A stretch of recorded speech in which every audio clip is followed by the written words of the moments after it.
Olá, sejam bem-vindos ao AWS Summit. Nessa sessão, nós vamos falar um pouquinho sobre migrações de carga de trabalho Microsoft para a AWS. Eu sou o Bruno Lopes, Technical Trainer na AWS, e estou com o João Helena, Senior Partner Solution Architect também da AWS. A nossa agenda de hoje consiste em discutir um pouquinho sobre as estratégias, desafios e cenários que podem ser fruto de uma jornada de migrações de workloads Microsoft para a AWS. Essa jornada, além dos desafios, pode envolver também algumas soluções específicas e alguns cenários específicos, como, por exemplo, cenários de identidade, cenários de armazenamento, storage, sistemas de arquivos, cenários de bancos de dados como SQL Server e até mesmo de aplicações .NET. E é isso que nós vamos cobrir um pouquinho nessa sessão. Dentro desse cenário, dessa jornada de migração, nós temos alguns desafios que podem ser percebidos pelos clientes que estão passando por esse momento ou estão adequando o seu ambiente para uma migração para a AWS. E nós, na AWS, auxiliamos os clientes nesse cenário, ajudando a entender os desafios e a também configurar o seu ambiente para suportar essa jornada de migração.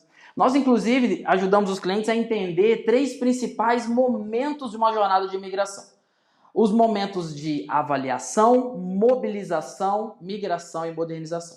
E o que são cada uma dessas etapas, dessas fases? Na fase de avaliação é onde os clientes vão fazer o assessment do ambiente. É onde os clientes vão entender os componentes que fazem parte do seu ambiente, fruto da migração, alvo daquela migração para a nuvem AWS. É onde os clientes vão executar algumas ferramentas para encontrar informações sobre as aplicações, recursos, infraestrutura e fazer ali o mapeamento necessário para tomar as decisões referentes às migrações.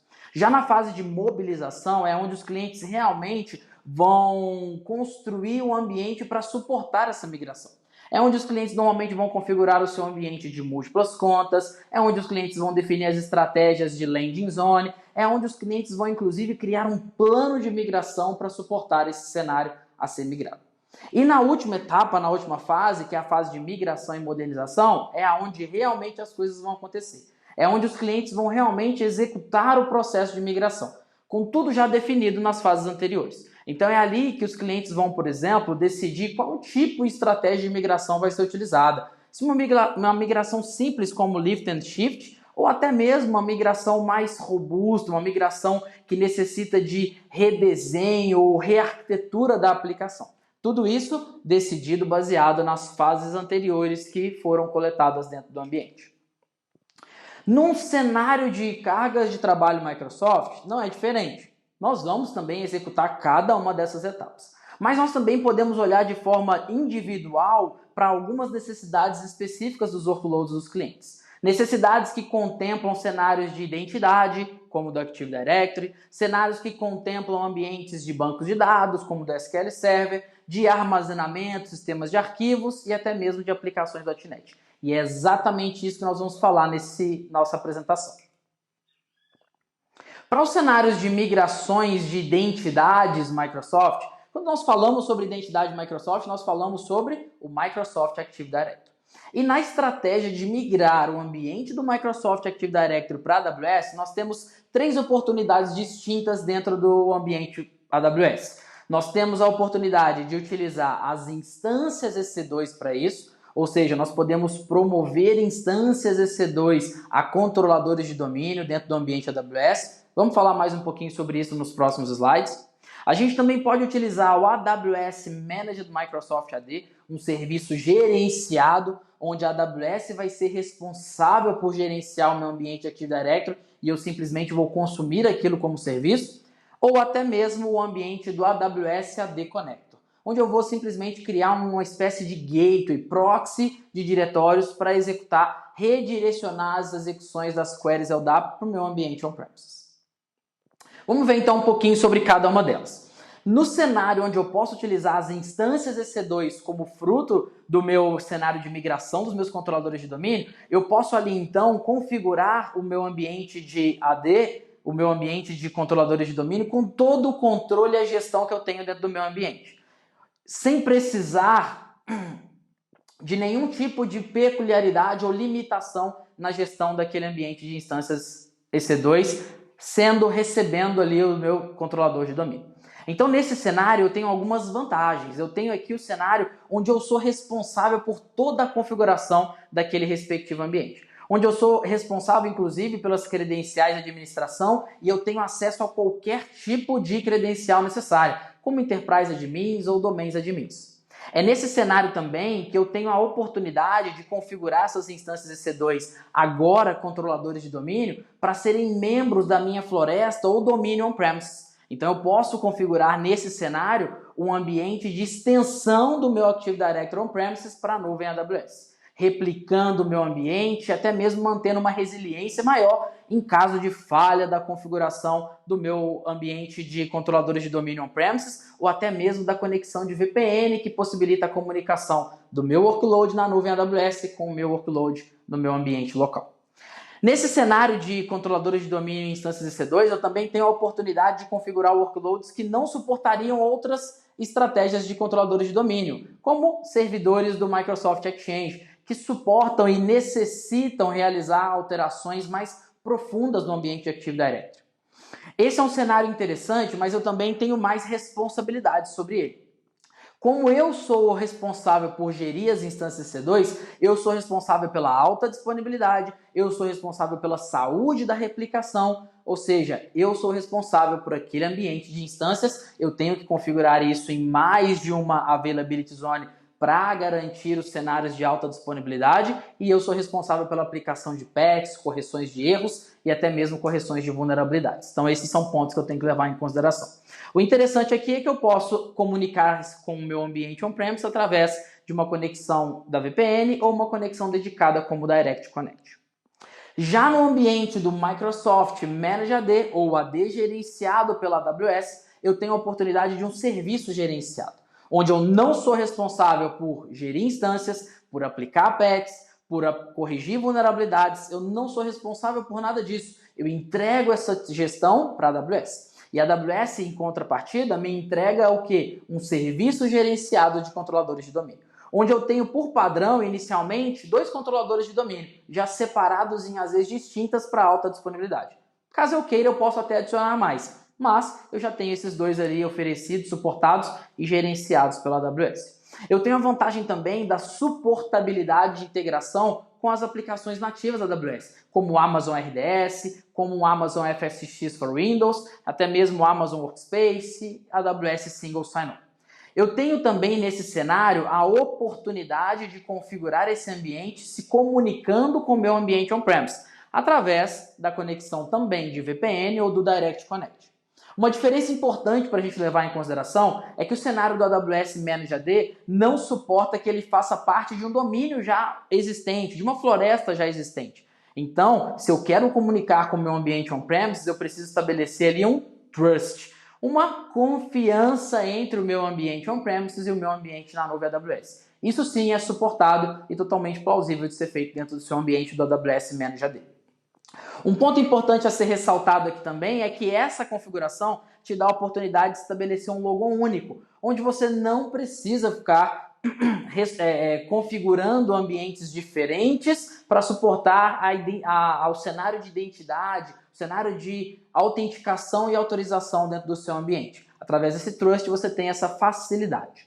E também a característica de backups automatizados, onde o próprio serviço vai ficar incumbido, responsável de executar os backups e manter alguns desses backups, a retenção desses backups dentro do seu ambiente.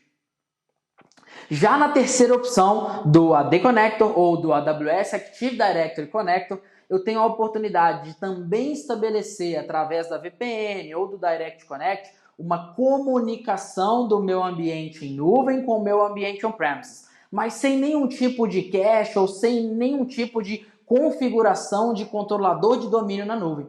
Eu apenas posso configurar o meu conector do Active Directory, o AD Connector, e ele vai trabalhar como uma espécie de gateway, de proxy, sem nenhum tipo de cache, redirecionando as minhas requisições para o meu ambiente do Active Directory on-premises e suportando e compatibilizando com diversas soluções AWS para facilitar a sua gestão e o controle do seu ambiente de identidades Microsoft. Já no cenário de armazenamento, sistemas de arquivos, eu tenho outras oportunidades, eu tenho também outras estratégias a levar em consideração dentro desse meu ambiente de migrações. Quando a gente fala de sistemas de arquivos ou armazenamento, nós levamos em consideração principalmente o ambiente de objetos ou até mesmo sistemas de arquivos. E para auxiliar os clientes nessa estratégia de migração, a AWS fornece o AWS Data Sync. O AWS Data Sync é um serviço gerenciado que suporta e auxilia os clientes na migração dos seus workloads de sistemas de arquivos, armazenamentos para a nuvem AWS, suportando como destino da migração ali 3 tipos diferentes de ambientes de serviços, como o Amazon S3, o Amazon Elastic File System, o EFS, ou até mesmo o Amazon FSx for Windows. Nesse cenário, o Data Sync funciona de uma forma um pouco diferente. Para que você configure a sua carga de trabalho a ser migrada, você vai precisar configurar um agente do Data Sync. Mas esse agente não é um agente instalado na sua máquina. Na verdade, ele é um appliance, que pode ser um appliance físico ou virtual. No appliance virtual, você tem a disponibilidade, inclusive, de máquinas virtuais já previamente criadas, suportadas para o ambiente de VMware, para o ambiente de Microsoft Hyper-V ou para o mesmo ambiente do Linux KVM. Tá. Nesse cenário, então, esses agentes vão ser configurados dentro do seu ambiente para suportar a migração do seu sistema de arquivo, do seu storage, para o ambiente na nuvem AWS, de forma segura e robusta. Se você quiser, inclusive, aumentar a robustez dessa migração, você pode, inclusive, configurar de forma paralelizada múltiplos agentes para aumentar a capacidade de migração dentro do seu ambiente. Recentemente, a AWS disponibilizou aos clientes um outro componente para ajudar nesse cenário, não só de migração, mas também de coexistência, que é o Amazon FSx File Gateway. O Amazon FSx File Gateway vai trabalhar de uma forma um pouco similar aos agentes do Data Sync, na forma também de um appliance, físico ou virtual, nas mesmas características que a gente mencionou previamente. A diferença que se dá é que o FSx File Gateway vai me dar a oportunidade de manter o meu ambiente o mais próximo da experiência do cliente, de baixa latência e sem grandes mudanças de configuração na experiência, até mesmo para suportar e ajudar os clientes a descomissionar os seus sistemas de arquivos on-premise. Então o Amazon FSx File Gateway vai ajudar os clientes a manter um cenário de baixa latência e, ao mesmo tempo, utilizando serviços de armazenamento de arquivos, de sistemas de arquivos na nuvem AWS, através dos endpoints do Amazon FSx. Nós temos, então, para os clientes que já utilizaram e já conhecem, 2 tipos diferentes de utilizações para esses gateways. Existe agora, atualmente lançado, o FSx File Gateway, mas já há bastante tempo existe também o S3 File Gateway. E os clientes normalmente nos perguntam qual a diferença, quais os casos de uso para cada um desses cenários. O S3 File Gateway tem a oportunidade de manter a compatibilidade com o ambiente de Amazon S3, sistemas de arquivos estáticos, arquivos no formato de objetos estáticos e até mesmo que são criados pelas aplicações dos clientes para criação e manutenção dos seus data lakes, dos seus sistemas de arquivamento e às vezes até mesmo um replacement de um ambiente de backup legado, fitas de backup legada como ambiente de VTLs. Já o Amazon FSx File Gateway foi construído e concebido para manter o ambiente dos clientes com uma baixa latência e uma performance eficaz, sem grandes alterações e mudanças na forma como os clientes interagem com seus sistemas de arquivo Microsoft. E agora nós vamos falar um pouquinho sobre padrões de migração do SQL Server. Mas eu vou chamar o João Helena, que vai continuar apresentando aqui para vocês. Muito obrigado, pessoal. Obrigado, Bruno. Olá, pessoal. Meu nome é João Helena, eu sou arquiteto de soluções no time de parceiros da AWS e vou falar para vocês sobre os padrões de migração do SQL Server na AWS. Bom, para executar SQL Server na AWS, a gente basicamente tem 2 opções. A primeira dela é rodar em Amazon EC2, onde o cliente tem acesso total ao sistema operacional, ao banco de dados e também é responsável por todo o processo de backup, de alta disponibilidade, de manutenção, de vulnerabilidades, de patch de segurança. Toda a gestão do ambiente fica sob a responsabilidade do cliente. Mas em contrapartida, nesse modelo, eu também tenho o suporte do Bring Your Own License, que é o cliente trazer a sua própria licença de SQL Server para dentro desse ambiente. Obviamente que o cliente precisa respeitar os termos de licenciamento da Microsoft, mas ele pode sim fazer o Bring Your Own License. E também é possível rodar o SQL Server em sistema operacional Linux nessa modalidade. Do outro lado, eu tenho o Amazon RDS for SQL Server, que aqui é um serviço gerenciado da AWS, já tem alta disponibilidade embutida, desde que o cliente configure. Backup e atualizações, todos esses processos são gerenciados pela AWS. Qual que é a ideia do RDS? É fazer com que o cliente gaste o seu tempo no que é realmente importante, no que é importante para o seu negócio e não ficar perdendo tempo com tarefas administrativas, tarefas repetitivas de administração do ambiente. Então a gente reduz bastante esse workload e nesse processo de serviço gerenciado que a AWS oferece. Para migrar o SQL Server para a AWS, a gente tem algumas alternativas, algumas formas, e a gente separou algumas aqui para vocês. A primeira delas é utilizando as funcionalidades nativas do próprio SQL Server. Então eu posso fazer backup e restore, eu posso utilizar o log shipping, ou eu posso utilizar um Distributed Availability Group em Amazon EC2. Se eu estiver pensando em fazer a migração da VM como um todo, fazendo um lift and shift, eu tenho algumas ferramentas que trazem a VM inteirinha, como o Cloud Endure ou o AWS Server Migration Services, também conhecido como SMS. Eu vou falar um pouquinho para vocês dessa ferramenta daqui a pouco. Quando a gente olha só para a camada de banco de dados, a gente tem mais uma ferramenta que é o AWS Database Migration Services. Dentro do AWS DMS, eu consigo fazer migrações homogêneas de SQL Server, ou seja, eu tenho o SQL Server on-premises e vou migrar para a AWS mantendo o SQL Server, mas eu também posso fazer uma migração heterogênea, ou seja, sair do SQL Server para uma plataforma open source, por exemplo. Eu vou explicar certinho para vocês como é que a gente faz isso. Bom, olhando para as funcionalidades nativas, como é que a gente faz para migrar usando um Distributed Availability Group? Bom, imagine que on-premises eu tenho um SQL Server, já tenho um cluster configurado que está replicando, e toda a minha aplicação está consultando esse cluster já criado on-premises. Dentro da AWS eu crio duas novas instâncias em Availability Zones separadas, crio um novo cluster de SQL e crio um Distributed Availability Group entre esses ambientes. Através da conexão de Direct Connect e VPN, eu vou fazer replicação assíncrona desse banco de dados. Esse modelo é bastante utilizado para disaster recovery. Eu tenho um ambiente replicado na nuvem, mas ele também pode ser utilizado para efeito de migração. Como é que eu faço a migração? A partir do momento em que o dado está replicado, eu simplesmente paro a transação da aplicação no banco de dados, aguardo a replicação desse delta, né? Como a gente tem aqui configurado uma replicação assíncrona, mas eu vou replicar só um delta, é rapidinho, e eu faço o failover do cluster para esse Distributed Availability Group já dentro da AWS e o meu SQL Server está migrado. Se eu estiver pensando em fazer a migração da VM como um todo, eu tenho uma VM que tem um banco, posso até ter outras coisas configuradas nessa máquina, uma opção bacana é o Cloud Endure. O Cloud Endure ele tem uma console de gerenciamento, onde o cliente orquestra todo o processo de migração. E como é que isso funciona? Do lado on-premises, imagina que eu tenho um banco de dados ou qualquer instância, qualquer máquina virtual ou máquina física, e eu tenho um agente do Cloud Endure dentro dessa máquina.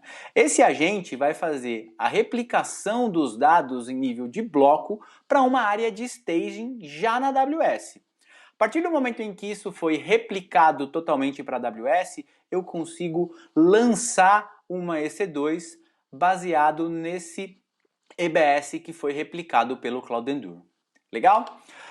E aí a gente tem mais uma ferramenta aqui que é o SMS, o AWS Server Migration Services. Aí vocês podem me perguntar, poxa, mas para que eu preciso do SMS se eu já tenho o Cloud Endure? A grande diferença do SMS para o Cloud Endure é que o SMS é agentless, ou seja, eu não preciso instalar nenhum tipo de agente para fazer a migração de VMware ou de Hyper-V. Alguns clientes têm algumas limitações de instalação, políticas de segurança que impedem a instalação de agente, e aí o SMS pode ser a ferramenta ideal para esse tipo de cliente. Como é que funciona o SMS? Eu vou schedular um processo de migração, ele vai fazer o upload dos discos, dos virtual disks das VMs para um bucket S3.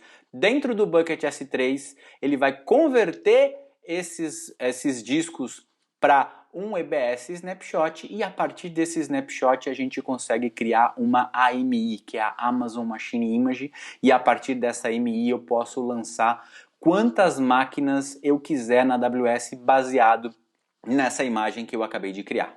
Legal? Bom, agora vamos para o nosso último e, na minha opinião, o mais bacana aqui, que é o AWS DMS. Como é que a gente faz para migrar um banco de dados utilizando o DMS? Bom, o princípio do DMS ele vai ter uma instância de replicação e você vai configurar um database de origem e um database de destino. Legal? Então, se eu estiver falando de uma migração homogênea, como é que isso funciona? Eu tenho um SQL Server on-premises, eu vou configurar um SQL Server na AWS ou em RDS ou em EC2 e o DMS vai replicar esses dados para mim através de uma conexão de Direct Connect ou de VPN. Mas, e se eu quiser fazer uma migração heterogênea? Qual é o passo adicional que eu preciso fazer dentro desse processo? Aí a gente tem uma ferramenta muito bacana que é o AWS Schema Conversion Tool, também conhecido como AWS SCT. Bom, como o DMS permite que você tenha como destino outras engines de banco de dados, como MySQL, Postgre, Aurora e até mesmo Redshift, por exemplo, para você poder levar os seus dados para essa nova engine de banco de dados, você precisa preparar o seu esquema. E aí que o SCT entra. Ele vai ajudar a automatizar a conversão do esquema. E aí, integrado com o DMS, ele faz esse processo de migração para os clientes. Então o que muda dentro desse cenário? Aonde é que o SCT entra? O SCT é instalado na máquina on-premises, na máquina de origem. A partir da instalação, ele vai me dar um report. Esse report pode ser, olha, eu consigo fazer todo o processo de conversão automático para o seu banco de dados. Ou então ele vai me dizer, eu vou conseguir fazer essa porcentagem aqui de forma automática e você vai ter algumas tarefas manuais para fazer. Dentro dessas tarefas manuais, ele ainda te dá um nível de criticidade, baixo, médio e alto. Então eu costumo dizer que o SCT ele gera um insumo muito importante até para a tomada de decisão do cliente. Porque o cliente pode pensar, puxa, é muito complexo migrar o meu banco, ou é muito fácil migrar o meu banco. O SCT vai confirmar isso para a gente. A partir disso, eu converto o esquema, gero o esquema na nova engine de banco de dados que eu criei, e o DMS aí sim vai fazer o processo de replicação dos dados para esse novo banco de dados criado. Legal? Bom, aí vocês podem me perguntar, bacana, mas e a parte da aplicação? Resolvi todos os meus problemas do banco de dados, migrei o meu SQL Server para Postgre, por exemplo, mas e a parte da aplicação? O que é que eu tenho que fazer para ajustar a minha aplicação, né? Essa aplicação vai precisar falar agora com o Postgres. Como é que eu resolvo isso? E aí a gente tem um serviço novo que é o Babelfish, que ainda está em preview, mas vai ser lançado em breve, que ele ajusta esse processo para o cliente de forma automática. Então a aplicação não precisa ser alterada, ela vai continuar com o client driver de SQL Server e o Babelfish vai fazer essa interpretação para o banco de dados Postgre no Aurora. Legal, né? Continuando a falar um pouco de aplicação, vamos pensar nos padrões de migração do .NET. Bom, as plataformas para hospedar o aplicativo .NET na AWS, a gente tem várias opções. Quando eu penso em rehosting, eu estou pensando em pegar a minha aplicação exatamente da mesma forma que ela está on-premises e levar para a AWS. Então eu vou fazer um rehost, também conhecido como lift and shift, e aí eu vou usar ferramentas como o Cloud Endure, como o SMS, para levar essa imagem e manter ela exatamente do jeito que está. Se eu estiver pensando só em fazer um replataforma, ou seja, eu quero fazer poucos ajustes no meu código, mas eu não quero mais ter uma instância dedicada para aquela aplicação, quero poder rodar isso em algum tipo de container, aí eu tenho o Elastic Beanstalk, o Amazon ECS, que é o Elastic Container Services, e o Amazon EKS, que é o Elastic Kubernetes Services. E a gente tem algumas ferramentas para apoiar nesse processo de migração que eu vou falar daqui a pouquinho para vocês. E a nossa terceira opção é o refactor. E aí eu estou pensando em reconstruir, em refatorar a minha aplicação. Então, um cenário bastante comum é eu preciso mover um monolítico para microserviços. Eu vou reescrever essa aplicação monolítica. E aí o AWS Lambda se encaixa perfeitamente nesse processo. Então vamos pensar em todos esses caminhos, em todas essas oportunidades que a gente tem. Tem os meus serviços de Windows tradicionais, o caminho natural mais simples é mover ele para EC2, fazendo só um rehost. Se eu quiser fazer um replataforme do ambiente legado, aí eu tenho a opção de usar o Elastic Beanstalk, onde eu posso manter a minha aplicação legada, mas eu vou containerizar ela dentro do Elastic Beanstalk, e eu também posso usar Containers Windows, e aí a gente tem mais uma ferramenta que é o app2container para levar essa ferramenta para essa aplicação para Container Windows. Se eu estiver pensando em Re-Architecture, eu tenho uma outra ferramenta que é o Portability Assistant, que vai ajudar a portar essas aplicações legadas que normalmente estão em .NET Framework para .NET Core, e aí vai me abrir um espaço, um leque para todo esse processo de Re-Architecture usando Fargate, usando Lambda, usando containers em Linux, e eu também posso gerenciar esses microserviços através do AWS Step Function. Legal?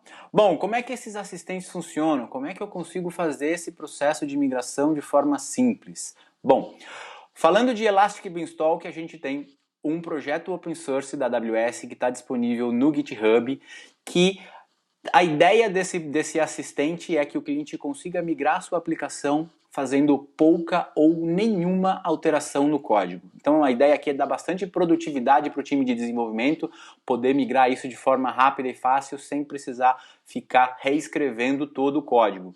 E já de cara eu consigo reduzir muito o esforço de gestão, a gestão dessas máquinas, gestão de sistema operacional, todo o esforço de gestão vai ficar bastante reduzido porque eu estou levando para um serviço gerenciado da AWS. Na prática, como é que isso funciona? Como é que eu levo a minha aplicação? Então imagine que on-premises eu tenho uma aplicação ASP.NET e eu vou executar um script de PowerShell que vai descobrir quais são os sites de IS que eu tenho naquela máquina. A partir disso, eu posso selecionar qual é o site que eu quero migrar. Depois eu vou descobrir as strings de conexão com o banco de dados. Aqui notem que eu tenho um passo que é opcional, que é atualizar essas strings. Então imagine que se eu for manter o meu banco de dados, eu não vou precisar fazer nada. Mas se eu já estiver fazendo a migração da aplicação e do banco de dados, eu já consigo atualizar essas strings aqui dentro do assistente de migração. E aí ele vai gerar o pacote de implementação do Elastic Beanstalk e a partir daí eu posso implementar isso dentro do Elastic Beanstalk. No Elastic Beanstalk eu tenho o controle de versionamentos, então eu posso ter a versão 1, versão 2, versão 3 da minha aplicação e posso também ter os meus ambientes. Eu posso ter um ambiente de desenvolvimento, um ambiente de qualidade e um ambiente produtivo. Então eu consigo fazer toda essa gestão dentro do Elastic Beanstalk. E aí, falando ainda de ferramentas, para ajudar nesse processo de modernização, as outras duas ferramentas que eu já citei, vamos explicar um pouquinho como elas funcionam. O Portability Assistant for .NET é uma ferramenta que vai avaliar a compatibilidade de o que é que eu tenho que fazer para mover uma aplicação .NET Framework para .NET Core? Então aqui, quando o cliente está pensando em refatorar o seu ambiente, quando o cliente tem acesso ao código da aplicação e ele quer mover essa aplicação para .NET Core, essa ferramenta vai ajudar nessa avaliação de compatibilidade para facilitar esse processo de migração para .NET Core.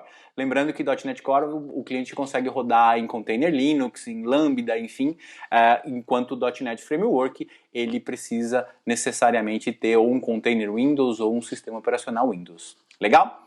E o App2Container é uma outra ferramenta que também ajuda a containerizar a aplicação, mas aqui é para um cenário mais específico. É onde, imaginem uma aplicação .NET que eu não tenho acesso ao código, mas de alguma forma eu quero containerizar essa aplicação, vou continuar com ela, é uma aplicação legada, mas eu quero levar ela para container. E aí o App2Container se encaixa perfeitamente como uma ferramenta de linha de comando para levar essas aplicações .NET e Java para containers. Como é que funciona o App2Container? Então ele vai converter essas aplicações de forma automática para Windows Container. A ideia é que você não tenha que fazer ajuste e alteração no código, né? E ele é muito fácil e rápido para configurar. São alguns comandos você já consegue gerar o seu artefato. Eu vou explicar agora nesse próximo slide como é que isso funciona. Então, on-premises, temos uma aplicação ASP.NET. Eu vou executar um inventário do App2Container. Dentro desse inventário, eu vou descobrir todos os sites que são possíveis desse processo de containerização pelo App2Container. Eu seleciono qual site do IS que eu quero containerizar, vou verificar as configurações, as dependências dentro do IS. Também posso aqui atualizar as strings de conexão com o banco de dados e aí ele vai extrair todos os artefatos necessários para containerizar essa aplicação. Legal? Tendo esses artefatos, eu vou enviar esses artefatos para um bucket S3 já na AWS. E aí a gente tem uma maquininha aqui que eu estou chamando aqui de Workspace, que é uma máquina Windows, mas essa máquina precisa ter o Docker instalado. Então, a partir desses artefatos que eu criei com o App2Container, nessa minha máquina de Workspace, eu vou fazer o build e o push da minha imagem do container para o Amazon ECR, que é o Elastic Container Registry, que é onde eu vou armazenar a imagem do meu container. E a partir daí, eu posso lançar um Task Definition no ECS, eu posso fazer o deploy em EKS. Dentro do App2Container você seleciona se você quer fazer para ECS ou para EKS, legal? Bom pessoal, é isso. Aqui tem alguns links super importantes. A AWS disponibiliza uma vasta quantidade de informações. Fiquem à vontade para consultar todos esses assuntos que a gente falou aqui. Tem muita documentação disponível para vocês. Muito obrigado a todos. Valeu, Bruno, pela parceria. Por favor, preencham a pesquisa da sessão. A opinião de vocês é muito importante para a gente. Obrigado e até a próxima. Valeu, um abraço.